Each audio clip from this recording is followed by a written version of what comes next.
Happy birthday to me. Happy birthday, Mary. It was a wonderful day. It was my birthday. Among the things that I cannot forget in my life is the memory of my birthday. And this is the only day I love and I love the most.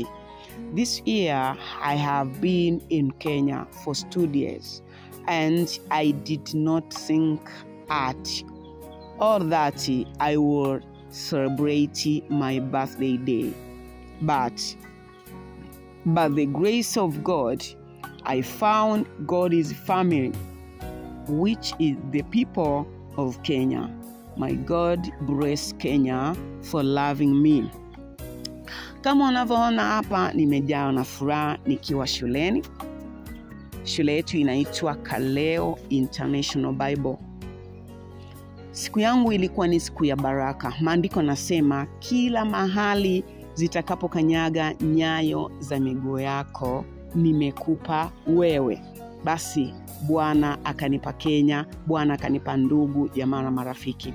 Shuleni kwetu tunasoma wanafunzi kutoka mataifa mbalimbali. Kuna taifa la South Sudani, Kongo, Rwanda, Kenya pamoja na Tanzania. Lakini si hivyo tu, tulikuwa tumetembelewa na wanafunzi kutoka Amerika, na tulikuwa tumetembelewa na walimu wengine kutoka Uganda, lakini pia walimu wengine walikuwa wametokea Mexico huko nchini Marekani. Kama unavyoona hapo, ilikuwa ni siku ya furaha. Siku ya kuzaliwa ni siku muhimu, manake siku unayozaliwa ndipo kitu kipya kinazaliwa katika dunia.